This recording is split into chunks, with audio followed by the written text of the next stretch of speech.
Hi all, നമ്മുടെ mission കാക്കി ചലഞ്ചിൻ്റെ 8ാമത്തെ ദിവസമാണെന്ന്. ഇന്നിപ്പോൾ നമ്മൾ എടുക്കാൻ പോകുന്ന ടോപ്പിക്ക് കണ്ണാണ്.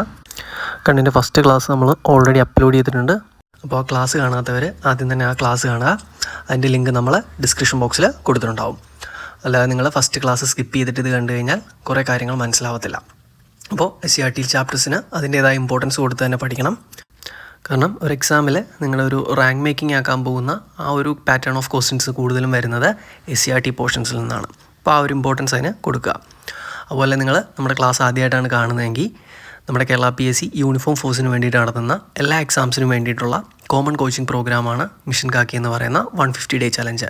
അപ്പോൾ നിങ്ങൾക്കിത് ക്ലാസ്സിൽ ജോയിൻ ചെയ്യണമെങ്കിൽ അതിൻ്റെ ലിങ്ക് നമ്മൾ കമൻ്റായിട്ട് കൊടുത്തിട്ടുണ്ടാവും. അപ്പോൾ ഇത് ഫ്രീ ഓഫ് കോസ്റ്റിൽ ചെയ്യുന്ന ക്ലാസ്സാണ്, പെയ്ഡൊന്നുമല്ല. നിങ്ങൾ ഇൻട്രസ്റ്റ് ഉണ്ടെങ്കിൽ ക്ലാസ്സിൽ ജോയിൻ ചെയ്യാം. അപ്പോൾ നമുക്ക് നേരെ ക്ലാസ്സിലോട്ട് പോകാം. നമുക്കിവിടെ പഠിക്കാനുള്ളത് പ്യൂപ്പിളിൻ്റെ പ്രവർത്തനമാണ്. അപ്പോൾ പ്യൂപ്പിൾ എന്ന് പറഞ്ഞു കഴിഞ്ഞാൽ നമ്മുടെ ഐറിസിൻ്റെ നടുക്ക് കാണുന്ന ഒരു ചെറിയ സുഷിരത്തെയാണ് പ്യൂപ്പിൾ എന്ന് വിളിക്കുന്നത്. ഇവൻ്റെ ജോലി എന്താണെന്ന് വെച്ച് കഴിഞ്ഞാൽ കണ്ണിനകത്തേക്കുള്ള പ്രകാശത്തിൻ്റെ അളവ് ക്രമീകരിക്കുക എന്നുള്ളതാണ്. കാരണം നമുക്ക് തീവ്രപ്രകാശം, അതായത് ഒരുപാട് ഇൻറ്റൻസിറ്റി ഉള്ള ലൈറ്റ് നമ്മുടെ കണ്ണിലോട്ട് പ്രവേശിച്ചു കഴിഞ്ഞാൽ അത് റെറ്റിനയ്ക്ക് ഡാമേജ് ഉണ്ടാക്കാം. അപ്പോൾ റെറ്റിനയ്ക്ക് അത്തരത്തിലുള്ള ഡാമേജ് ഉണ്ടാക്കാതിരിക്കാൻ വേണ്ടിയിട്ട് കണ്ണിലേക്കുള്ള പ്രകാശത്തെ റെഗുലേറ്റ് ചെയ്യുക എന്നുള്ളതാണ് പ്യൂപ്പിളിൻ്റെ ജോലി എന്ന് പറയുന്നത്. അതായത് ഒരുപാട് ഇൻറ്റൻസിറ്റി ഉള്ള ലൈറ്റ് വന്നു കഴിഞ്ഞാൽ പ്യൂപ്പിൾ എന്ത് ചെയ്യും? ചെറുതായി കളയും. അപ്പോൾ കുറച്ച് പ്രകാശം മാത്രമേ കണ്ണിലേക്ക് പ്രവേശിക്കുകയുള്ളൂ. അതുപോലെ തന്നെ ലൈറ്റ് കുറവുള്ള സമയത്ത് പ്യൂപ്പിൾ എന്ത് ചെയ്യും? വികസിച്ചിരിക്കും. അതുവഴി ധാരാളം പ്രകാശരശ്മികളെ കണ്ണിൻ്റെ ഉള്ളിലേക്ക് പ്രവേശിപ്പിക്കുവാനായിട്ട് സാധിക്കും. 2 തരം പേശികളുടെ പ്രവർത്തനം മൂലമാണ് ഇത്തരത്തിൽ പ്യൂപ്പിളിന് വലുതാകാനും ചെറുതാകാനും സാധിക്കുന്നത്. അപ്പോൾ ഏതൊക്കെയാണ് ആ 2 പേശികളെന്ന് നോക്കാം. ഒന്നാമത്തെ പേശി എന്ന് പറയുന്നത് വലയ പേശിയാണ്. രണ്ടാമത്തെ പേശി എന്ന് പറയുന്നത് റേഡിയൽ പേശിയാണ്. അപ്പോൾ തീവ്രപ്രകാശം വരുന്ന സമയത്ത് വലയ പേശി എന്ത് ചെയ്യും? സങ്കോചിക്കും. അപ്പോൾ എന്ത് പറ്റും? പ്യൂപ്പിളിൻ്റെ വലിപ്പം കുറയും. അതുപോലെ തന്നെ മങ്ങിയ പ്രകാശമാണ്, അല്ലെങ്കിൽ അധികം പ്രകാശത്തിൻ്റെ അളവില്ലെങ്കിൽ നമുക്ക് കാഴ്ച ബുദ്ധിമുട്ടായിരിക്കും. അപ്പോൾ എന്ത് ചെയ്യും? അവിടെ റേഡിയൽ പേശികളാണ് സങ്കോചിക്കുന്നത്. അപ്പോൾ നമുക്ക് എന്ത് പറ്റും? പ്യൂപ്പിളിൻ്റെ വലിപ്പം കൂടുകയും മങ്ങിയ പ്രകാശത്തിൽ നമുക്ക് കാഴ്ച സാധ്യമാവുകയും ചെയ്യുന്നു. അപ്പോൾ ഇവിടെ നമുക്ക് എന്തൊക്കെയാണ് നോക്കാനുള്ളതെന്ന് വെച്ച് കഴിഞ്ഞാൽ ആദ്യം എന്താണ് പ്യൂപ്പിൾ എന്ന് പഠിക്കുക. ഐറിസിൻ്റെ നടുക്കുള്ള കുഞ്ഞു സുഷിരത്തെയാണ് എന്തെന്ന് പറയുന്നത്? പ്യൂപ്പിൾ എന്ന് പറയുന്നത്. ഇനി എന്താണ് പ്യൂപ്പിളിൻ്റെ ജോലി? കണ്ണിലേക്കുള്ള പ്രകാശത്തെ നിയന്ത്രിക്കുക എന്നുള്ളതാണ് പ്യൂപ്പിളിൻ്റെ ജോലി. 2 തരം പേശികളുടെ പ്രവർത്തനം മൂലമാണ് പ്യൂപ്പിളിന് വലിപ്പം ക്രമീകരിക്കാൻ സാധിക്കുന്നത്. ഏതൊക്കെയാണ് ആ പേശികൾ? 1 വലയ പേശി, 2 റേഡിയൽ പേശി. മങ്ങിയ പ്രകാശത്തിൽ എന്ത് സംഭവിക്കുന്നു? റേഡിയൽ പേശി സങ്കോചിക്കുകയും പ്യൂപ്പിളിൻ്റെ വലിപ്പം കൂടുകയും ചെയ്യുന്നു. അതുപോലെ തന്നെ തീവ്രപ്രകാശത്തിൽ ആരാ പ്രവർത്തിക്കുന്നത്? വലയ പേശികൾ സങ്കോചിക്കുന്നു. അതുവഴി നമുക്ക് എന്ത് ചെയ്യും? തീവ്രപ്രകാശത്തിൽ പ്യൂപ്പിളിൻ്റെ വലിപ്പം കുറയ്ക്കാനും സാധിക്കുന്നു. അപ്പോൾ ഇത്രയും കാര്യങ്ങൾ പഠിച്ചു വെക്കുക. അടുത്ത് നമ്മൾ നോക്കാൻ പോകുന്നത് ലെൻസാണ്. അപ്പോൾ കണ്ണിരിക്കുന്ന ലെൻസ് ഏത് ടൈപ്പാണെന്ന് പഠിച്ചു വെക്കുക. നമ്മുടെ കണ്ണുകളിലുള്ളത് കോൺവെക്സ് ലെൻസാണ്. അപ്പോൾ മറന്നു പോകരുത്, കണ്ണിലിരിക്കുന്ന ലെൻസിൻ്റെ പേരാണ് കോൺവെക്സ് ലെൻസ്. അടുത്ത് നമ്മൾ നോക്കാൻ പോകുന്നത് ലെൻസിൻ്റെ ഭാഗങ്ങൾ ഏതൊക്കെയാണെന്നാണ്. ലെൻസിന് പ്രധാനമായിട്ടും 3 ഭാഗങ്ങളാണുള്ളത്. അതിൽ ഒന്നാമത്തതിൻ്റെ പേരെന്ന് പറയുന്നത് ക്യാപ്സൂളാണ്. രണ്ടാമത്തെ പാർട്ടിൻ്റെ പേര് ലെൻസ് നാരുകൾ. അടുത്ത ലാസ്റ്റ് പാർട്ട് എന്ന് പറയുന്നതാണ് എപ്പിത്തീലിയം. അപ്പോൾ ഇത്തരത്തിൽ 3 പാർട്ടുകൾ ചേർന്നതാണ് ലെൻസ് എന്ന് പറയുന്നത്. അപ്പോൾ ഇനി ഓരോ പാർട്ടും എന്താണെന്ന് നോക്കാം. അത് നമ്മൾ പഠിക്കാൻ പോകുന്നത് ക്യാപ്സൂളാണ്. അപ്പോൾ ലെൻസിൻ്റെ ഇലാസ്റ്റിസിറ്റി ഉള്ള ഒരു കവറിങ്ങിനെയാണ് നമ്മൾ ക്യാപ്സൂൾ എന്ന് വിളിക്കുന്നത്. രണ്ടാമത്തെ പാർട്ടെന്ന് പറയുന്നത് ലെൻസ് നാരുകളാണ്. ക്യാപ്സൂളിൻ്റെ ഉള്ളിൽ കാണുന്ന ലെൻസ് ഫൈബറുകളെയാണ് നമ്മൾ എന്തെന്ന് വിളിക്കുന്നത്? ലെൻസ് നാരുകൾ എന്ന് വിളിക്കുന്നത്. ഇനി ലെൻസ് നാരുകൾക്കും അതുപോലെ തന്നെ ക്യാപ്സ്യൂളിനും ഇടയിൽ ഫ്രണ്ടിലായിട്ട് എപ്പിത്തീലിയം എന്ന് പറയുന്ന 3ാമത്തെ പാർട്ടും ഉണ്ട്. ലെൻസ് നാരുകളെ നിർമ്മിച്ചുകൊണ്ടിരിക്കുക എന്നുള്ളതാണ് എപ്പിത്തീലിയത്തിൻ്റെ ജോലി എന്ന് പറയുന്നത്. ലെൻസിൻ്റെ പ്രധാന നിർമ്മാണ ഘടകമെന്ന് പറയുന്നത് ക്രിസ്റ്റലിൻ എന്ന് പറയുന്ന ഒരു പ്രോട്ടീനാണ്. ലെൻസുകൾക്ക് ആവശ്യമായിട്ടുള്ള പോഷകങ്ങൾ ലഭിക്കുന്നത് അക്വസ് ദ്രവത്തിൽ നിന്നാണ്. നമ്മൾ പറഞ്ഞു അക്വസ് അറക്കുള്ളിൽ നിറഞ്ഞിരിക്കുന്ന ഒരു ദ്രവമാണ് എന്തെന്ന് പറയുന്നത്? അക്വസ് ദ്രവം എന്ന് പറയുന്നത്. ഇത് ബ്ലഡിൽ നിന്ന് ഫോം ചെയ്ത് ബ്ലഡിലോട്ട് തിരിച്ചു പോകുമെന്നൊക്കെ നമ്മൾ ഫസ്റ്റ് ക്ലാസ്സിൽ പറഞ്ഞിട്ടുണ്ടായിരുന്നു. അപ്പോൾ അക്വസ് ഫ്ലൂയിഡാണ് ലെൻസിന് ആവശ്യമായിട്ടുള്ള പോഷകങ്ങൾ ലഭ്യമാക്കുന്നതെന്ന് ഓർത്തു വെക്കുക. അപ്പോൾ ഈ ഒരു ഭാഗത്ത് നിന്ന് നോക്കേണ്ടതെന്ന് വെച്ച് കഴിഞ്ഞാൽ കണ്ണിലെ ലെൻസ് ഏത് ടൈപ്പാണെന്ന് പഠിച്ചു വെക്കുക. കണ്ണിലെ ലെൻസ് എന്ന് പറയുന്നത് കോൺവെക്സ് ലെൻസാണ്. ഇനി ലെൻസിൻ്റെ 3 ഭാഗങ്ങളാണ് ഇവിടെ പറഞ്ഞിരിക്കുന്നത്. ക്യാപ്സൂള്, അതുപോലെ തന്നെ ലെൻസ് നാരുകൾ, ലാസ്റ്റ് പാർട്ട് എന്ന് പറയുന്നത് എപ്പിത്തീലിയം. അപ്പോൾ 3 പാർട്ടുകൾ ഓർത്ത് വെക്കുക. ക്യാപ്സൂള്, ലെൻസ് നാരുകൾ, എപ്പിത്തീലിയം. അടുത്തായിട്ട് ഓർത്ത് വെക്കേണ്ടത് ലെൻസ് നിർമ്മിച്ചിരിക്കുന്നത് ക്രിസ്റ്റലിൻ എന്ന് പറയുന്ന പ്രോട്ടീൻ ഉപയോഗിച്ചിട്ടാണ്.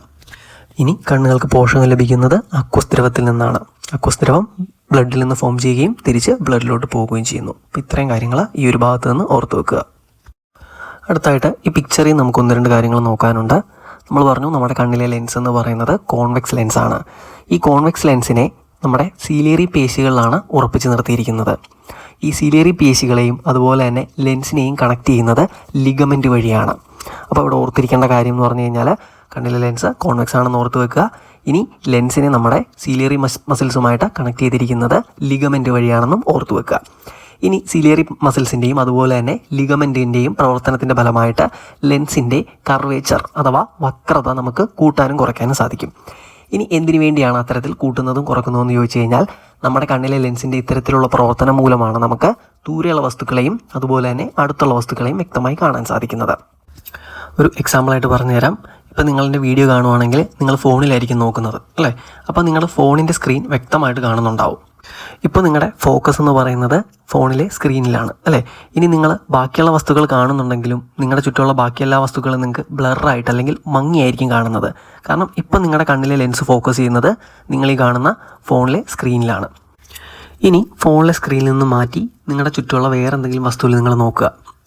അപ്പോൾ നിങ്ങളുടെ കണ്ണ് ഫോക്കസ് ആവുന്നത് ആ വസ്തുവിലായിരിക്കും. ഇനി ഇപ്പോൾ നിങ്ങളുടെ മുന്നിൽ ഫോൺ ഉണ്ടെങ്കിൽ നിങ്ങൾക്ക് ഫോൺ ബ്ലറായിട്ടായിരിക്കും കാണുന്നത് അല്ലേ? അപ്പോൾ നമ്മുടെ കണ്ണിലെ ലെൻസിന് അറ്റ് എ ടൈം ഒരു വസ്തുവിൽ മാത്രമേ എന്ത് ചെയ്യാൻ പറ്റുള്ളൂ? ഫോക്കസ് ചെയ്യാൻ പറ്റുള്ളൂ. അപ്പോൾ ഇത്തരത്തിൽ ഫോക്കസ് ക്രമീകരിക്കുന്നത് കണ്ണിലെ സീലിയറി മസിൽസിൻ്റെയും അതുപോലെ തന്നെ ലിഗമെൻറ്റുകളുടെയും പ്രവർത്തന ഫലമായിട്ടാണെന്ന് ഓർത്തു വെക്കുക. അടുത്ത നമ്മുടെ കണ്ണിൻ്റെ ഒരു പവറാണ് പഠിക്കാൻ പോകുന്നത്. ആ പവറിൻ്റെ പേരാണ് പവർ ഓഫ് അക്കോമഡേഷൻ എന്ന് പറയുന്നത്. കാരണം നമ്മുടെ കണ്ണിലെ ലെൻസിന് അകലെയുള്ള വസ്തുക്കളെയും കാണാൻ സാധിക്കും, അടുത്തുള്ള വസ്തുക്കളെയും കാണാൻ സാധിക്കും. പക്ഷേ അറ്റ് എ ടൈം ഏതെങ്കിലും ഒരു വസ്തുവിൽ എന്ത് ചെയ്യാൻ പറ്റുള്ളൂ? ഫോക്കസ് ചെയ്യാൻ പറ്റുള്ളൂ. അപ്പോൾ ഈ ഒരു കഴിവിനെ നമ്മൾ പറയുന്ന പേരാണ് പവർ ഓഫ് അക്കോമഡേഷൻ എന്ന് പറയും. ഓക്കെ, ഇപ്പോൾ ഓർത്ത് വെക്കുക, അകലെയുള്ള വസ്തുക്കളെയും അടുത്തുള്ള വസ്തുക്കളെയും കാണാനുള്ള കണ്ണിലെ ലെൻസിൻ്റെ കഴിവിനെയാണ് പവർ ഓഫ് അക്കോമഡേഷൻ എന്ന് പറയുന്നത്. ഇത് സാധ്യമാകുന്നത് സീലിയറി മസിൽസിൻ്റെയും അതുപോലെ തന്നെ നമ്മുടെ ലിഗമെൻറ്റുകളുടെയും പ്രവർത്തന ഫലമായിട്ടാണെന്ന് ഓർത്ത് വെക്കുക. അടുത്തതായിട്ട് എങ്ങനെയാണ് നമ്മുടെ പവർ ഓഫ് അക്കോമഡേഷൻ സാധ്യമാകുന്നത് നമുക്കൊന്ന് നോക്കാം. അപ്പോൾ നമ്മൾ പറഞ്ഞു ലെൻസിൻ്റെ കർവേച്ചർ അഡ്ജസ്റ്റ് ചെയ്തുകൊണ്ടാണ് നമുക്ക് പവർ ഓഫ് അക്കോമഡേഷൻ സാധ്യമാകുന്നതെന്ന്. ആദ്യം തന്നെ അകലെയുള്ള ഒരു വസ്തുവിനെ കാണുമ്പോൾ എന്താണ് സംഭവിക്കുന്നത് നമുക്ക് നോക്കാം. നോക്കിക്കേ, അകലെയുള്ള വസ്തുക്കളെ കാണുന്ന സമയത്ത് സീലിയറി പേശികൾ വിശ്രമാവസ്ഥയിലായിരിക്കും. അപ്പോൾ സീലിയറി മസിൽസ് വിശ്രമാവസ്ഥയിലിരിക്കുമ്പോൾ ലിഗമെൻ്റ് എപ്പോഴും ടൈറ്റ് ആയിട്ടായിരിക്കും ഇരിക്കുന്നത്. ലിഗമെൻ്റ് ടൈറ്റ് ആകുമ്പോഴത്തേക്കും ലെൻസും അതിനനുസരിച്ച് എന്ത് ചെയ്യും? വലിഞ്ഞിരിക്കും. അപ്പോൾ ലെൻസിൻ്റെ വക്രത അഥവാ കർവേച്ചർ കുറവായിരിക്കും. അപ്പോൾ ഇത്തരത്തിലാണ് അകലെയുള്ള ഒരു വസ്തുവിനെ നമ്മൾ എന്ത് ചെയ്യുന്നത്? കാണുന്നത്. ഇനി അടുത്തുള്ള വസ്തുവിനെ കാണുന്ന സമയത്ത് എന്ത് സംഭവിക്കുന്നു? സീലിയറി പേശികൾ അങ്ങോട്ട് എന്ത് ചെയ്യും? സങ്കോചിക്കും. അപ്പോൾ നേരത്തെ ടൈറ്റായിട്ടിരുന്ന ലിഗമെൻ്റ് എന്താകും? ലൂസാകും. അപ്പോൾ നമുക്ക് ലെൻസിൻ്റെ വക്രത എന്ത് ചെയ്യാൻ സാധിക്കും? കൂട്ടുവാൻ സാധിക്കും. അപ്പോൾ നമ്മൾ എക്സാം പോയിൻ്റ് ഓഫ് വ്യൂ പഠിക്കുമ്പോഴത്തേക്കും എന്തൊക്കെ കാര്യങ്ങൾ ഓർത്തു വെക്കണം? അകലെയുള്ള ഒരു വസ്തുവിനെ കാണുമ്പോഴത്തേക്കും സീലിയറി പേശികൾ വിശ്രമാവസ്ഥയിലായിരിക്കും.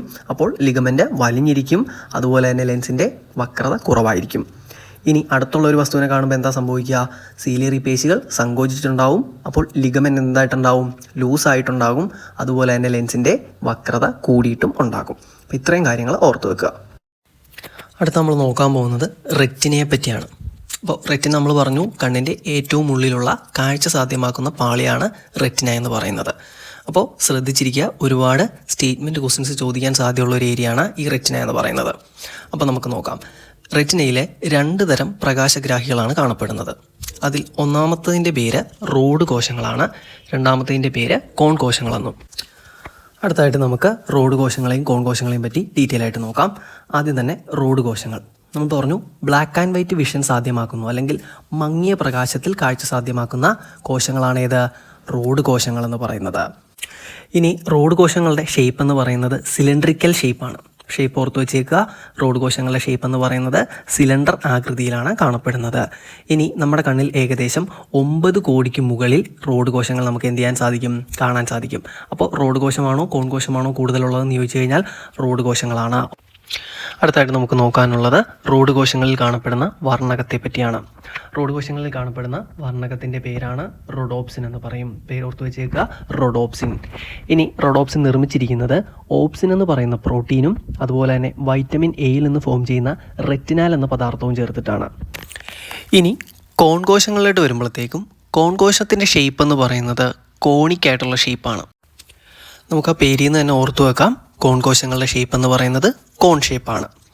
ഇനി 45 ലക്ഷത്തോളം എന്ത് കാണപ്പെടാൻ സാധിക്കും? കോൺ കോശങ്ങൾ നമുക്ക് കണ്ണിൽ കാണാനായിട്ട് സാധിക്കും.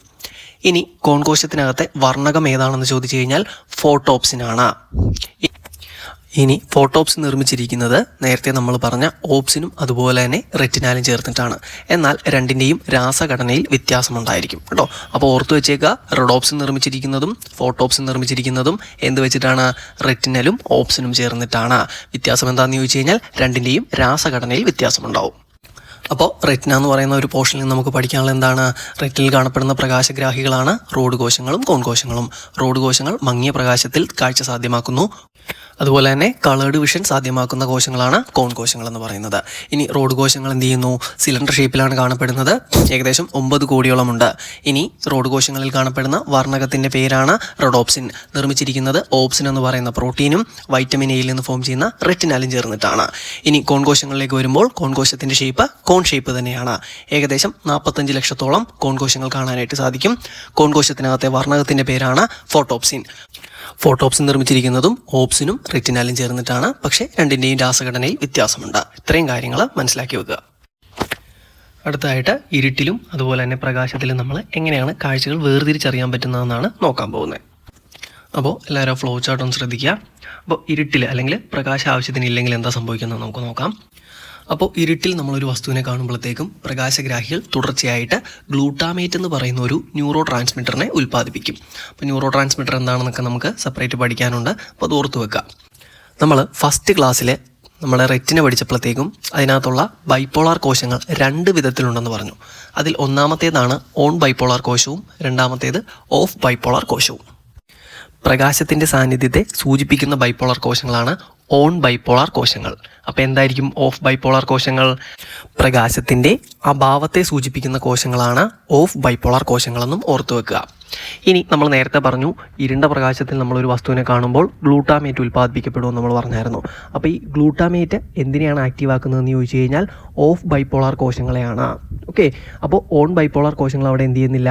ആക്റ്റീവ് ആകപ്പെടുന്നില്ല. അപ്പോൾ തന്നെ ബ്രെയിന് മനസ്സിലാകും എന്താണ് ഇത് ഇരുട്ടിലാണ് വസ്തുവിനെ എന്ത് ചെയ്യുന്നത്? കാണുന്നത് എന്നുള്ള കാര്യം. ഇനി നമ്മൾ പ്രകാശത്തിലൊരു വസ്തുവിനെ കാണുമ്പോഴത്തേക്കും എന്താണ്? അവിടെ ഗ്ലൂട്ടമേറ്റിൻ്റെ ഉൽപ്പാദനം നടക്കുന്നില്ല. അപ്പോൾ അവിടെ ആര് ആക്റ്റീവ് ആകും? ഓൺ ബൈപ്പോളാർ കോശങ്ങൾ ആക്റ്റീവ് ആകും. അപ്പോൾ ബ്രെയിന് മനസ്സിലായി എന്താണ്? പ്രകാശത്തിലാണ് നമ്മളൊരു വസ്തുവിനെ കാണുന്നത്, അത് ഇരുട്ടല്ല എന്ന് മനസ്സിലാക്കാൻ സാധിക്കും. അപ്പോൾ ഈ ഒരു ഭാഗത്ത് നിന്ന് പഠിക്കേണ്ടത് എന്താണ്? നമ്മൾ ഇരുട്ടിലൊരു വസ്തുവിനെ കാണുമ്പോഴത്തേക്കും ഗ്ലൂട്ടാമേറ്റിൻ്റെ ഉൽപ്പാദനം നടക്കുകയും അത് ഓഫ് ബൈപ്പോളാർ കോശത്തിനെ ആക്റ്റീവ് ആക്കുകയും ചെയ്യുന്നു. അപ്പോൾ നമ്മുടെ ബ്രെയിന് മനസ്സിലായി ഇരുട്ടിലാണ് വസ്തുവിനെ കണ്ടത്. ഇനി പ്രകാശത്തിലൊരു വസ്തുവിനെ കാണുമ്പോൾ ഗ്ലൂട്ടാമേറ്റിൻ്റെ ഉൽപ്പാദനം എന്ത് ചെയ്യുന്നില്ല? നടക്കുന്നില്ല. അപ്പോൾ ഓൺ ബൈപ്പോളാർ കോശം ആക്റ്റീവ് ആകുകയും ബ്രെയിന് മനസ്സിലാകും പ്രകാശത്തിലാണ് വസ്തുവിനെ കണ്ടത്, അല്ലെങ്കിൽ ഇരുട്ട് അവിടെ ഇല്ല എന്നുള്ള കാര്യം. അടുത്തായിട്ട് നമുക്ക് നോക്കാൻ പോകുന്നത് എങ്ങനെയാണ് നമുക്ക് കളേർഡ് വിഷൻ അഥവാ വർണ്ണക്കാഴ്ചകൾ സാധ്യമാവുന്നതാണ്. അപ്പോൾ ഇതിനായിട്ട് നമ്മളെ സഹായിക്കുന്നത് കോൺ കോശങ്ങളാണെന്ന് നമ്മൾ നേരത്തെ പഠിച്ചിട്ടുണ്ട്. നമ്മുടെ കണ്ണിൽ മെയിനായിട്ടും 3 തരം കോൺ കോശങ്ങളുണ്ട്. നമ്മുടെ പ്രാഥമിക വർണ്ണങ്ങളായിട്ടുള്ള ചുമല, പച്ച, നീല, ഈ നിറങ്ങളെ തിരിച്ചറിയാൻ വേണ്ടിയിട്ടാണ് 3 തരം കോൺ കോശങ്ങളുള്ളത്. അതിൽ ഒന്നാമത്തെ കോൺ കോശം എസ് കോൺ കോശമെന്നും രണ്ടാമത്തത് എം കോൺ കോശമെന്നും മൂന്നാമത്തത് എൽ കോൺ കോശമെന്നും അറിയപ്പെടുന്നു. അപ്പോൾ ഈ എസ്സും എമ്മും എല്ലും സ്മോൾ, മീഡിയം, ലാർജ് അങ്ങനെ ഓർത്തു വെക്കുക. എസ് കോൺകോശം തരംഗദൈർഘ്യം കുറഞ്ഞ നീല നിറത്തെ കാണാനായിട്ട് സഹായിക്കുന്നു. എം കോൺകോശം മീഡിയം തരംഗദൈർഘ്യമുള്ള പച്ച നിറത്തെ തിരിച്ചറിയാൻ സഹായിക്കുന്നു. അതുപോലെ തന്നെ എല്ല് കോൺകോശം തരംഗദൈർഘ്യം കൂടിയ ചുമലയെ തിരിച്ചറിയാൻ സഹായിക്കുന്നു. അപ്പോൾ ബാക്കിയുള്ള കളേഴ്സിനെ കാണേണ്ടതെന്ന് ചോദിച്ചു കഴിഞ്ഞാൽ ഈ 3 നിറങ്ങളുടെ മിക്സ് ആയിരിക്കും ബാക്കിയുള്ള കളർ എന്ന് പറയുന്നത്. ഉദാഹരണത്തിന് പച്ചയും ചുമലയും കൂടെ മിക്സ് ആകുമ്പോൾ നമുക്ക് എന്ത് ചെയ്യാൻ പറ്റും? മഞ്ഞ കാണാനായിട്ട് സാധിക്കും. അതുപോലെ തന്നെ പച്ചയും ചുമലയും നീലയും കൂടെ മിക്സ് ആയി കഴിഞ്ഞാൽ അവിടെ ഓർത്തേക്കുക അത് വെള്ള നിറത്തെയാണ് സൂചിപ്പിക്കുക എന്നുള്ളത്. അപ്പോൾ അവിടെ പഠിക്കേണ്ട കാര്യം വർണ്ണക്കാഴ്ച സാധ്യമാകുന്നത് കോൺകോശങ്ങളിലൂടെയാണ്. കോൺകോശം 3 തരമുണ്ട്: എസ്, എം, എൽ. എസ് എന്ത് ചെയ്യുന്നു? ചെറിയ തരംഗദൈർഘ്യമുള്ള നീലയെ തിരിച്ചറിയാൻ സഹായിക്കുന്നു. എം എന്ത് ചെയ്യുന്നു? തരംഗദൈർഘ്യം ഇടത്തരത്തിലുള്ള പച്ച നിറത്തെ കാണാൻ സഹായിക്കുന്നു. അതുപോലെ തന്നെ എൽ കോൺകോശം തരംഗദൈർഘ്യം കൂടിയ ചുമലയെ കാണാൻ സഹായിക്കുന്നു. ബാക്കിയുള്ള കളേഴ്സ് എന്ന് പറയുന്നത് ഈ 3 നിറങ്ങളുടെ മിക്സ് ആയിരിക്കും.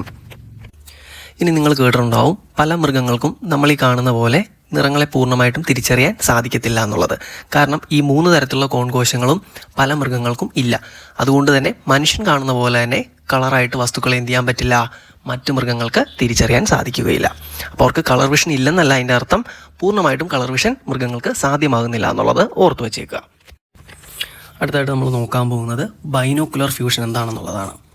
സംഭവം ഒന്നുമില്ല, നമ്മുടെ ഓരോ കണ്ണിലും ഓരോ ഇമേജ് വെച്ച് ഉണ്ടാകുന്നുണ്ട് അല്ലേ. അപ്പോൾ നമ്മൾ മൊത്തത്തിൽ കണ്ണിൽ ഫോം ചെയ്യുന്നത് 2 ഇമേജ് അല്ലേ. സിമ്പിളായിട്ട് പറഞ്ഞു കഴിഞ്ഞാൽ നിങ്ങളിപ്പോൾ ഏതെങ്കിലും ഒരു കണ്ണടച്ച ശേഷം മറ്റേ കണ്ണിൽ കൂടെ ഫോൺ നോക്കുക, അപ്പോൾ നിങ്ങൾക്ക് ഫോൺ കാണാൻ പറ്റും. ഇനി ആദ്യം അടച്ച കണ്ണ് തുറന്നു വെക്കുക, ആദ്യം തുറന്നു വെച്ച കണ്ണ് അടക്കുക, അപ്പോൾ നിങ്ങൾക്ക് ആ ഫോൺ കാണാൻ പറ്റുന്നില്ലേ. അപ്പോൾ മൊത്തത്തിൽ 2 ഇമേജ് ഉണ്ടാകുന്നുണ്ട്. പക്ഷെ നമുക്ക് ഫോൺ 2ആയിട്ടാണോ കാണുന്നത്? അല്ല.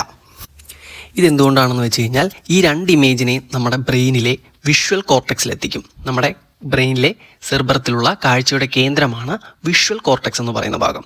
അപ്പോൾ അവിടെ എത്തുമ്പോഴത്തേക്കും ഈ 2 ഇമേജിനെയും കൂടെ കമ്പൈൻ ചെയ്ത് ഒറ്റ ഇമേജാക്കി മാറ്റും. അപ്പോൾ ഈ വിഷ്വൽ കോർട്ടെക്സ് എന്ന് പറയുന്ന ബ്രെയിനിലെ ഭാഗം ഉള്ളതുകൊണ്ടാണ് നമ്മൾ 2 ഇമേജ് കാണുന്നുണ്ടെങ്കിൽ പോലും അത് കമ്പൈൻ ചെയ്ത് ഒറ്റ ഇമേജാക്കി കാണാൻ സാധിക്കുന്നത്. അതുപോലെ തന്നെ 3D ഇമേജ് അല്ലെങ്കിൽ 3 ഡയമെൻഷണൽ വ്യൂ കിട്ടുന്നതും വിഷ്വൽ കോർട്ടെക്സിൻ്റെ പ്രവർത്തനം മൂലമാണെന്ന് ഓർത്തു വെച്ചേക്കുക. അടുത്തായിട്ട് നമ്മൾ നോക്കാൻ പോകുന്നത് കണ്ണിനെ ബാധിക്കുന്ന കുറച്ച് രോഗങ്ങളെ പറ്റിയാണ്. അതിലാദ്യം തന്നെ പഠിക്കാൻ പോകുന്നത് ഹ്രസ്വദൃഷ്ടി അഥവാ ഷോർട്ട് സൈറ്റഡ്നെസ് അല്ലെങ്കിൽ മയോപ്പിയ എന്നൊക്കെ പറയും. ഹ്രസ്വദൃഷ്ടി ഉള്ള ഒരാൾക്ക് അടുത്തുള്ള വസ്തുക്കളെ ക്ലിയർ ആയിട്ട് കാണാൻ പറ്റും, പക്ഷേ അകലെയുള്ള വസ്തുക്കളെ എന്ത് ചെയ്യാൻ പറ്റില്ല, കാണാനായിട്ട് സാധിക്കത്തില്ല. ഇതെന്തുകൊണ്ടാണെന്ന് ചോദിച്ചു കഴിഞ്ഞാൽ അവരുടെ ഐബോൾ അഥവാ നേത്രഗോളത്തിൻ്റെ വലിപ്പം കൂടുതലായിരിക്കും. അപ്പോൾ അകലെയുള്ള വസ്തുക്കളെ കാണുമ്പോഴത്തേക്കും അവരുടെ ആ ഒരു ഇമേജ് റെറ്റിന വരെ എത്തത്തില്ല, റെറ്റിനയുടെ ഫ്രണ്ടിലായിട്ട് ഫോം ചെയ്യും. അതുകൊണ്ടാണ് ഈ ഒരു രോഗമുള്ളവർക്ക് അകലെയുള്ള വസ്തുക്കളെ ക്ലിയർ ആയിട്ട് കാണാൻ സാധിക്കാത്തത്. ഇനി എങ്ങനെ സോൾവ് ചെയ്യുമെന്ന് ചോദിച്ചു കഴിഞ്ഞാൽ ഒന്നല്ലെങ്കിൽ ഒരു കോൺകേവ് ലെൻസുള്ള കണ്ണടയോ അല്ലെങ്കിൽ കോണ്ടാക്ട് ലെൻസ് സർജറിയോ വഴി നമുക്കിത് പരിഹരിക്കാനായിട്ട് സാധിക്കും. അടുത്ത രണ്ടാമത്തെ ഡിഫക്റ്റ് എന്ന് പറയുന്നത് ദീർഘദൃഷ്ടി അല്ലെങ്കിൽ ഹൈപ്പർ മെട്രോപ്പിയ അല്ലെങ്കിൽ ലോങ് സൈറ്റഡ്നെസ് എന്നൊക്കെ പറയും. അപ്പോൾ ഇത്തരത്തിലുള്ള ആൾക്കാർക്ക് ദൂരെയുള്ള വസ്തുക്കളെ എന്ത് ചെയ്യാൻ പറ്റും, ക്ലിയർ ആയിട്ട് കാണാൻ പറ്റും. പക്ഷേ അടുത്തുള്ള വസ്തുക്കളെ എന്ത് ചെയ്യാൻ പറ്റില്ല, ക്ലിയർ ആയിട്ട് കാണാനായിട്ട് പറ്റത്തില്ല. ചില ആൾക്കാർ കണ്ടിട്ടുണ്ടാവും പത്രം അകത്തി പിടിച്ചേ വായിക്കുകയുള്ളൂ. കാരണം ഈ ഒരു ഹൈപ്പർ മെട്രോപ്പിയ ഉള്ള ആൾക്കാർക്ക് അടുത്ത് പിടിക്കുമ്പോഴത്തേക്കും വസ്തുക്കളെ എന്ത് ചെയ്യാൻ പറ്റില്ല, ക്ലിയർ ആയിട്ട് കാണാൻ സാധിക്കത്തില്ല. ഇനി ഇത് എന്തുകൊണ്ടാണ് ഉണ്ടാകുന്നതെന്ന് ചോദിച്ചു കഴിഞ്ഞാൽ നമ്മൾ ഹ്രസ്വദൃഷ്ടി പറഞ്ഞായിരുന്നു ഐബോളിൻ്റെ സൈസ് കൂടിപ്പോയതാണ്. ഇവിടെ ദീർഘദൃഷ്ടിയിലോട്ട് വരുമ്പോൾ ഐബോളിൻ്റെ സൈസ് അഥവാ നേത്രഗോളത്തിൻ്റെ സൈസ് കുറഞ്ഞു പോകും. അപ്പോൾ എന്ത് പറ്റും, ഇമേജ് റെറ്റിനയുടെ പുറകിൽ പോയി ഫോം ചെയ്യും. നമുക്കറിയാം റെറ്റിനയുടെ പുറകിൽ പോയാലും ഫ്രണ്ടിൽ പോയാലും കാണാൻ പറ്റത്തില്ല. കറക്റ്റ് റെറ്റിനയിൽ തന്നെ ഇമേജ് ഫോം ചെയ്താൽ എന്ത് ചെയ്യാൻ പറ്റുള്ളൂ, വസ്തുക്കളെ ക്ലിയർ ആയിട്ട് കാണാൻ സാധിക്കത്തുള്ളൂ. ഇനി ഇതെങ്ങനെ പരിഹരിക്കാമെന്ന് ചോദിച്ചു കഴിഞ്ഞാൽ ഒരു കോൺവെക്സ് ലെൻസ് ഉള്ള ഒരു കണ്ണട വെച്ച് കഴിഞ്ഞാൽ എന്ത് ചെയ്യാൻ പറ്റും, ഈ ഒരു പ്രശ്നം നമുക്ക് പരിഹരിക്കാനായിട്ട് സാധിക്കും. അടുത്തായിട്ട് നമ്മൾ നോക്കാൻ പോകുന്ന ഡിഫക്റ്റാണ് അസ്റ്റിഗ്മാറ്റിസം എന്ന് പറയും. അപ്പോൾ ഇത് എന്തുകൊണ്ടാണ് ഉണ്ടാകുന്നതെന്ന് ചോദിച്ചു കഴിഞ്ഞാൽ ഒന്നല്ലെങ്കിൽ കോർണിയയുടെയോ അല്ലെങ്കിൽ ലെൻസിൻ്റെയോ വക്രതയിലുള്ള വ്യത്യാസം മൂലമാണ് എന്തുണ്ടാകുന്നത്, അസ്റ്റിഗ്മാറ്റിസം ഉണ്ടാകുന്നത്. അപ്പോൾ കർവേച്ചറിൽ വ്യത്യാസം വന്നു കഴിഞ്ഞാൽ എന്ത് പറ്റും, കറക്റ്റ് ഒരു സ്ഥലത്ത് ലൈറ്റ് റേയെ ഫോക്കസ് ചെയ്യാൻ പറ്റത്തില്ല. പല സ്ഥലത്തായി പോവും ലൈറ്റ് റേ എന്ത് ചെയ്യുന്നത്, കൂട്ടിമുട്ടുന്നത്. അപ്പോൾ ഈ ഒരു രോഗമുള്ളവർക്കും വസ്തുക്കളെ എന്ത് ചെയ്യാൻ പറ്റില്ല, ക്ലിയർ ആയിട്ട് കാണാൻ സാധിക്കത്തില്ല. കാരണം ക്ലിയർ ആയിട്ട് കാണണമെങ്കിൽ ഇമേജ് റെറ്റിനയിൽ തന്നെ ഫോം ചെയ്യണം. ഇനി ഇതെങ്ങനെ സോൾവ് ചെയ്യാമെന്ന് ചോദിച്ചു കഴിഞ്ഞാൽ അസ്റ്റിഗ്മാറ്റിസം ഉള്ള ആൾക്കാർക്ക് സിലിണ്ടറിക്കൽ ലെൻസ് ഉപയോഗിച്ച് കഴിഞ്ഞാൽ എന്ത് ചെയ്യാൻ പറ്റും, വീണ്ടും കാഴ്ച ക്ലിയർ ആയിട്ട് സാധ്യമാവുന്നതാണ്. അടുത്ത് നമ്മൾ നോക്കാൻ പോകുന്ന ഡിഫക്റ്റാണ് തിമിരം അഥവാ കാറ്ററാക്ട് എന്ന് പറയുന്നത്. ഇത് നോർമലി പ്രായമാവുന്ന സമയത്താണ് വരുന്നത്. കാരണം നമ്മുടെ ലെൻസിൻ്റെ ആ ഒരു സുതാര്യത കുറേ കഴിയുമ്പോഴത്തേക്കും എന്ത് ചെയ്യും, നഷ്ടപ്പെടുകയും കണ്ണിൻ്റെ ഉള്ളിലേക്ക് പ്രകാശത്തെ എത്തിക്കാൻ പറ്റാതെയും വരും. അപ്പോൾ അതുമൂലം ഉണ്ടാകുന്ന രോഗമാണ് തിമിരം എന്ന് പറയുന്നത്. അപ്പോൾ ഇത് പരിഹരിക്കാൻ വേണ്ടിയിട്ട് എന്ത് ചെയ്താൽ മതി, നമ്മുടെ കണ്ണിലെ ലെൻസ് നീക്കം ചെയ്ത് പകരം ഒരു ആർട്ടിഫിഷ്യൽ ലെൻസ് എന്ത് ചെയ്താൽ മതി, വെച്ചാൽ മതി. അത് തിമിര ശസ്ത്രക്രിയ എന്നറിയപ്പെടും. അപ്പോൾ അതിനായിട്ട് ഇവിടെ യൂസ് ചെയ്യുന്നത് ആർട്ടിഫിഷ്യൽ ഇൻട്രാ ഒക്കുലർ ലെൻസ് ആണെന്നും കൂടെ ഒന്ന് ഓർത്ത് വെച്ചേക്കുക. അപ്പോൾ ഇനിയും കുറച്ച് ഡിഫക്റ്റ് നമുക്ക് പഠിക്കാനായിട്ടുണ്ട്. അപ്പോൾ നമുക്ക് നോക്കുന്നതിന് മുമ്പ് ഇത്രയും കാര്യം ഒന്ന് ഓടിച്ച് നോക്കാം. നമ്മളിവിടെ 4 ഡിഫക്റ്റാണ് പഠിച്ചത്. ഒന്നാമത്തതാണ് ഹ്രസ്വദൃഷ്ടി, 2 ദീർഘദൃഷ്ടി, 3 അസ്റ്റിഗ്മാറ്റിസം, 4 തിമിരം. ഹ്രസ്വദൃഷ്ടിയെ നമ്മൾ എന്ത് ചെയ്യും, മയോപ്പിയ അഥവാ ഷോർട്ട് സൈറ്റഡ്നെസ് എന്നും വിളിക്കാറുണ്ട്. നേത്രഗോളത്തിൻ്റെ വലിപ്പം കൂടുന്നത് മൂലമാണ് എന്തുണ്ടാകുന്നത്, ഹ്രസ്വദൃഷ്ടി ഉണ്ടാകുന്നത്. ഇനി ഹ്രസ്വദൃഷ്ടി എങ്ങനെയാണ് നമ്മൾ പരിഹരിക്കുന്നത്, ഒന്നല്ലെങ്കിൽ കോൺകേവ് ലെൻസ് ഉള്ള കണ്ണട ഉപയോഗിക്കുക, അല്ലെങ്കിൽ കോണ്ടാക്ട് ലെൻസ് സർജറി വഴി ഇത് പരിഹരിക്കാൻ സാധിക്കും. രണ്ടാമത് നമ്മൾ പഠിച്ചതാണ് ദീർഘദൃഷ്ടി അഥവാ ലോങ് സൈറ്റഡ്നെസ് അല്ലെങ്കിൽ ഹൈപ്പർ മെട്രോപ്പിയ എന്ന് പറയും. ഇനി നേത്രഗോളത്തിൻ്റെ വലിപ്പം കുറഞ്ഞു പോകുന്നത് മൂലമാണ് എന്തുണ്ടാവുന്നത്, ദീർഘദൃഷ്ടി ഉണ്ടാവുന്നത്. ഒരു കോൺവെക്സ് ലെൻസ് ഉപയോഗിച്ചിട്ട് നമുക്ക് ദീർഘദൃഷ്ടി പരിഹരിക്കാൻ പറ്റും. ഇനി അസ്റ്റിഗ്മാറ്റിസം എന്താണ്, കോർണിയ അല്ലെങ്കിൽ ലെൻസിൻ്റെ വക്രതയിലുള്ള വ്യത്യാസം മൂലമാണ് ഉണ്ടാവുന്നത്. അപ്പോൾ ഇത്തരത്തിലുള്ളവർക്ക് പ്രകാശരശ്മി എന്ത് ചെയ്യുന്നു, കറക്റ്റ് നമ്മുടെ റെറ്റിനയിൽ ഫോക്കസ് ചെയ്യാൻ പറ്റത്തില്ല. ഇനി സിലിണ്ടറിക്കൽ ലെൻസ് ഉപയോഗിച്ച് ഇത് എന്ത് ചെയ്യാൻ പറ്റും, പരിഹരിക്കാൻ പറ്റും. ഇനി എന്താണ് തിമിരം, ലെൻസിൻ്റെ സുതാര്യത നഷ്ടപ്പെടുന്ന രോഗമാണേത്, തിമിരം. നമുക്ക് ആർട്ടിഫിഷ്യൽ ഇൻട്രാ ഒക്കുലർ ലെൻസ് ഉപയോഗിച്ചിട്ട് ഇതും എന്ത് ചെയ്യാൻ പറ്റും, പരിഹരിക്കാൻ സാധിക്കും. അടുത്ത് നമ്മൾ നോക്കാൻ പോകുന്ന കണ്ണിൻ്റെ ഡിഫക്റ്റാണ് ഗ്ലോക്കോമ എന്ന് പറയുന്നത്. നമ്മൾ നേരത്തെ പറഞ്ഞായിരുന്നു കണ്ണിലുള്ള ഒരു ഫ്ലൂയിഡാണ് അക്വസ് ദ്രവം. അത് ബ്ലഡിൽ നിന്ന് വന്നിട്ട് തിരിച്ച് ബ്ലഡിലോട്ട് പോകുമെന്ന് പറഞ്ഞു. ചില കണ്ടീഷൻസിൽ ഈ സാധനം തിരിച്ച് ബ്ലഡിലോട്ട് എന്ത് ചെയ്യത്തില്ല, പോകത്തില്ല. അപ്പോൾ ഇത് തിരികെ ബ്ലഡിലോട്ട് പോകാൻ പറ്റാത്ത കണ്ടീഷനിൽ കണ്ണിലെ മർദ്ദം കൂടുകയും അതുപോലെ തന്നെ നേത്രനാടി തകരാറിലാകുകയും ചെയ്യുന്നു. നേത്രനാടി തകരാറിലായി കഴിഞ്ഞാൽ പതുക്കെ നമ്മുടെ എന്ത് ചെയ്യും, കാഴ്ചയും നഷ്ടമാകും. അപ്പോൾ ഈ ഒരു അവസ്ഥയെ നമ്മൾ പറയുന്ന പേരാണ് ഗ്ലോക്കോമ എന്ന് പറയുന്നത്. ഇനി ഇതിനായിട്ടുള്ള ട്രീറ്റ്മെൻറ്റ് ഏതൊക്കെയാണെന്ന് ഓർത്ത് വെക്കുക. ആദ്യത്തെ ട്രീറ്റ്മെൻറ്റിൻ്റെ പേരാണ് ട്രാബെക്കുലെക്ടമി, രണ്ടാമത്തത് laser surgery, 3 tube shunt implants. അപ്പം 3 ട്രീറ്റ്മെൻറ്റിലൂടെ നമുക്ക് ഏത് പരിഹരിക്കാൻ പറ്റും, ഗ്ലോക്കോമ എന്ന് പറയുന്ന രോഗം പരിഹരിക്കാൻ പറ്റും. പേര് ഓർത്ത് വെക്കുക, ട്രാബെക്കുലെക്ടമി, ലേസർ സർജറി, അതുപോലെ തന്നെ ട്യൂബ് ഷാൻഡ് ഇംപ്ലാന്റ്സ്. അടുത്ത നമ്മുടെ കണ്ണിനെ ബാധിക്കുന്ന ഒരു ഡിഫക്റ്റാണ് ചെങ്കണ്ണ് അഥവാ കൺജക്റ്റൈവ എന്ന് പറയും. നമ്മൾ കോമൺലി ഇതിനെ കണ്ണിസൂക്കേടെന്നൊക്കെ പറയാറുണ്ട്. നമ്മുടെ കണ്ണ് ചുവന്ന് ഒരു റെഡിഷ് കളറായിട്ടിരിക്കും. അപ്പോൾ കണ്ണിലെ അണുബാധ മൂലം അല്ലെങ്കിൽ ബാക്ടീരിയൽ ഇൻഫെക്ഷനോ അല്ലെങ്കിൽ ഫംഗസ് ഇൻഫെക്ഷനോ അല്ലെങ്കിൽ വൈറൽ ഇൻഫെക്ഷനോ ഒക്കെ വരുമ്പോഴത്തേക്കുമാണ് എന്ത് സംഭവിക്കുന്നത്, ചെങ്കണ്ണ് സംഭവിക്കുന്നത് അല്ലെങ്കിൽ കൺജക്റ്റൈവ ഉണ്ടാകുന്നത്.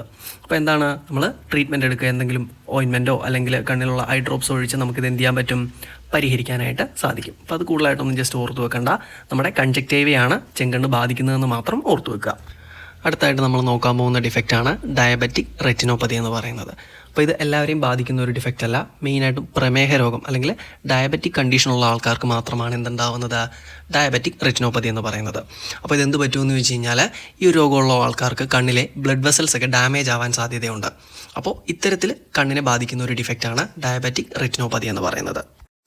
അപ്പോൾ ഇതിനായിട്ടുള്ള ട്രീറ്റ്മെൻറ്റ് എന്തൊക്കെയാണെന്ന് നമുക്ക് നോക്കാം. ഫസ്റ്റ് വൺ എന്ന് പറയുന്നത് ഒരു ഇഞ്ചക്ഷനാണ്, ആൻറ്റി-VEGF ഇഞ്ചക്ഷൻ എന്ന് പറയും.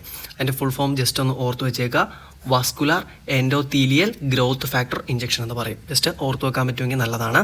അപ്പോൾ ഇത് അനിയന്ത്രിതമായിട്ട് വളരുന്ന കണ്ണിലെ ബ്ലഡ് വെസൽസിനെ ഒഴിവാക്കാൻ വേണ്ടിയിട്ടാണ് ഏത് ഇഞ്ചക്ഷൻ കൊടുക്കുന്നത്, ആൻറ്റി-VEGF ഇഞ്ചക്ഷൻ കൊടുക്കുന്നതെന്ന് ഓർത്ത് വെച്ചേക്കുക. ഇനി അതിൻ്റെ പുറമെ 2 ട്രീറ്റ്മെൻറ്റും കൂടെയുണ്ട്. ഒന്നാമത്തേതാണ് ലേസർ ഫോട്ടോ കോആഗുലേഷനും അടുത്തത് വിട്രക്ടമി സർജറിയും. അപ്പോൾ മൊത്തത്തിൽ 3 ട്രീറ്റ്മെൻറ്റ് ഓർത്ത് വെക്കുക. 1 ആൻറ്റി-VEGF injection, 2 laser photo coagulation, 3 vitrectomy surgery. അടുത്ത് നമ്മൾ പഠിക്കാൻ പോകുന്ന ഡിഫക്റ്റാണ് നിശാന്തത അഥവാ നൈറ്റ് ബ്ലൈൻഡ്നെസ്. നമ്മുടെ വൈറ്റമിൻ എയുടെ ഡെഫിഷ്യൻസി മൂലമുണ്ടാകുന്ന രോഗമാണേത്, നിശാന്തത എന്ന് പറയുന്നത്. ഓക്കെ, അപ്പോൾ നമുക്ക് വൈറ്റമിൻ എ കുറഞ്ഞു പോയി കഴിഞ്ഞാൽ റൊഡോപ്സിൻ്റെ ഉൽപ്പാദനം കുറയും, നമുക്ക് എന്ത് ചെയ്യാൻ പറ്റില്ല, മങ്ങിയ പ്രകാശത്തിൽ വസ്തുക്കളെ കാണാൻ പറ്റത്തില്ല. അപ്പോൾ ഇങ്ങനെയുള്ളവർക്ക് രാത്രി വിഷൻ എന്ത് ചെയ്യത്തില്ല, ക്ലിയർ ആയിരിക്കത്തില്ല. ഇനി എങ്ങനെ പരിഹരിക്കാമെന്ന് ചോദിച്ചു കഴിഞ്ഞാൽ വൈറ്റമിൻ എയുടെ ഡെഫിഷ്യൻസിയാണ്. അപ്പോൾ വൈറ്റമിൻ എ അടങ്ങിയ ഭക്ഷണം ധാരാളമായിട്ട് കഴിക്കുക. ഇനി ലാസ്റ്റ് ഡിഫക്റ്റാണ് സിറോഫ്താൽമിയ എന്ന് പറയുന്നത്. ഇതും വൈറ്റമിൻ എയുടെ ഡെഫിഷ്യൻസി മൂലമാണ് ഉണ്ടാകുന്നത്. അപ്പോൾ വൈറ്റമിൻ എയുടെ ഡെഫിഷ്യൻസി കുറയുമ്പോഴത്തേക്കും നമ്മുടെ കോർണിയയുടെ ആ ഒരു ട്രാൻസ്പെറൻസി അല്ലെങ്കിൽ സുതാര്യത നഷ്ടപ്പെടും. അതിന് പ്രകാശത്തെ ഉള്ളിലേക്ക് എന്ത് ചെയ്യാൻ പറ്റില്ല, കടത്തിവിടാൻ പറ്റത്തില്ല. പതുക്കെ നമ്മുടെ കാഴ്ച പൂർണ്ണമായിട്ടും പോകുന്ന ഒരു അവസ്ഥയിലോട്ട് ഇത് മാറും. അപ്പോൾ ഇവിടെയും വൈറ്റമിൻ എയുടെ ഡെഫിഷ്യൻസിയാണ്. അപ്പോൾ വൈറ്റമിൻ എ അടങ്ങിയിട്ടുള്ള ധാരാളം ഭക്ഷണങ്ങൾ എന്ത് ചെയ്യുക, കഴിക്കുക എന്നുള്ളതാണ് ഇതിൻ്റെ ഈ സൊല്യൂഷൻ. അപ്പോൾ ഇത്രയും രോഗങ്ങളാണ് നമുക്കിവിടെ പഠിക്കാനായിട്ടുള്ളത്. അടുത്തായിട്ട് നമ്മൾ നോക്കാൻ പോകുന്നത് ലോക കാഴ്ച ദിനത്തെ പറ്റിയാണ്. എല്ലാ വർഷവും ഒക്ടോബറിലെ 2ാമത്തെ വ്യാഴാഴ്ചയാണ് നമ്മൾ ലോക കാഴ്ച ദിനമായിട്ട് ആചരിക്കുന്നത്. അപ്പോൾ അതൊരു ഫിക്സഡ് ഡേറ്റ് അല്ല. അപ്പോൾ എല്ലാ വർഷവും ഒക്ടോബറിൽ 2ാമത്തെ വ്യാഴാഴ്ച ഏത് ദിവസമാണോ അന്ന് നമ്മൾ എന്ത് ചെയ്യും, ലോക കാഴ്ച ദിനമായിട്ട് ആചരിക്കും.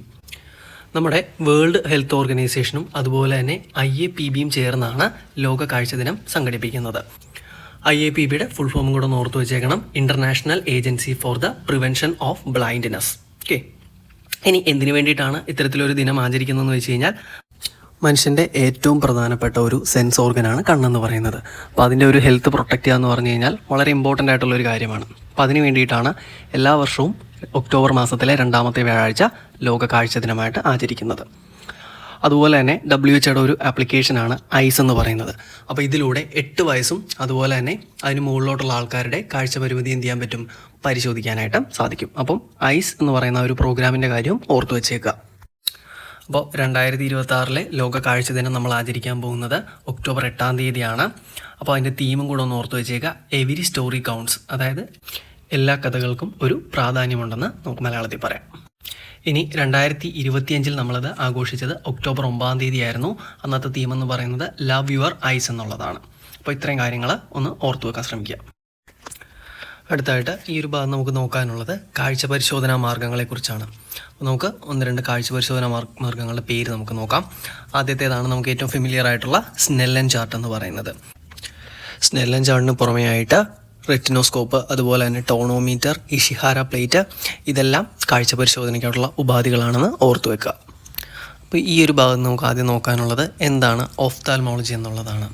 നമ്മൾ എപ്പോഴും കേൾക്കുന്നതാണ്, കണ്ണിനെക്കുറിച്ചുള്ള ഒരു പഠനശാഖയാണ് ഓഫ്താൽമോളജി എന്ന് പറയുന്നത്. ഓക്കെ, അപ്പോൾ നമുക്ക് SCRT പറഞ്ഞിരിക്കുന്നത് നേത്രരോഗങ്ങളും വൈകല്യങ്ങളും നിർണ്ണയിച്ച ചികിത്സ, പ്രതിരോധം എന്നിവയിൽ മാർഗനിർദ്ദേശങ്ങൾ നൽകുന്ന പ്രത്യേക വൈദ്യശാഖയാണ് ഓഫ്താൽമോളജി എന്ന് പറയുന്നത്.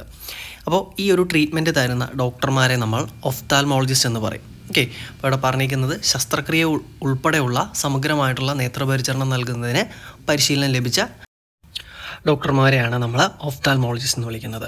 അതുപോലെ തന്നെ അടുത്ത് നമുക്ക് പഠിക്കാനുള്ളതാണ് ഓഫ്താൽമിക് അസിസ്റ്റൻ്റ് എന്ന് പറയുന്നത്. അപ്പോൾ നമുക്കറിയാം, ഡോക്ടർമാരെ ഹെൽപ്പ് ചെയ്യുന്നതിന്, നമ്മുടെ കാഴ്ച പരിശോധിക്കുന്നതും ലെൻസ് ചെക്ക് ചെയ്യുന്നതൊക്കെ അവിടുത്തെ ഒരു അസിസ്റ്റന്റ്മാരായിരിക്കും അല്ലേ. അപ്പോൾ അവരറിയപ്പെടുന്ന പേരാണ് ഓഫ്താൽമിക് അസിസ്റ്റൻ്റ് എന്ന് പറയുന്നത്. അതുപോലെ പഠിക്കാനുള്ളതാണ് ഒപ്റ്റിക്കൽ ഡിസ്പെൻസിങ് എന്ന് പറയുന്നത്. അപ്പോൾ ഒപ്റ്റിക്കൽ എന്നൊക്കെ കേൾക്കുമ്പോഴത്തേക്ക് ഓർത്തേക്ക് പ്രകാശം, അതുപോലെ തന്നെ കണ്ണ് റിലേറ്റഡ് ആയിട്ടുള്ള ഒരു വാക്കാണ് ഒപ്റ്റിക്കൽ എന്ന് പറയുന്നത്. ഓക്കെ, അപ്പം ലെൻസുകളും അതുപോലെ തന്നെ കണ്ണടകളൊക്കെ പ്രൊവൈഡ് ചെയ്യുന്ന ആ ഒരു മേഖലയെ നമ്മൾ പറയുന്ന പേരാണ് ഒപ്റ്റിക്കൽ ഡിസ്പെൻസിങ് എന്ന് പറയുന്നത്. അപ്പോൾ ഇതൊക്കെ കുറേ കൂടെ ഡീറ്റെയിൽ ആയിട്ട് പഠിക്കേണ്ട കാര്യങ്ങളാണ്. നമ്മൾ SCRT ബേസ്ഡ് ആയിട്ട് പഠിക്കുന്നതുകൊണ്ടാണ് അതിലെ പോയിന്റ് മാത്രം പറയുന്നത്. അപ്പോൾ ഇത്രയും കാര്യങ്ങൾ ഓർത്തു വെക്കുക. അപ്പോൾ നമ്മുടെ SCRTയിലെ കണ്ണെന്ന് പറയുന്ന ഒരു ഏരിയ കവറായിട്ടുണ്ട്. അപ്പോൾ നമുക്ക് മറ്റൊരു ക്ലാസ്സുമായിട്ട് വീണ്ടും കാണാം.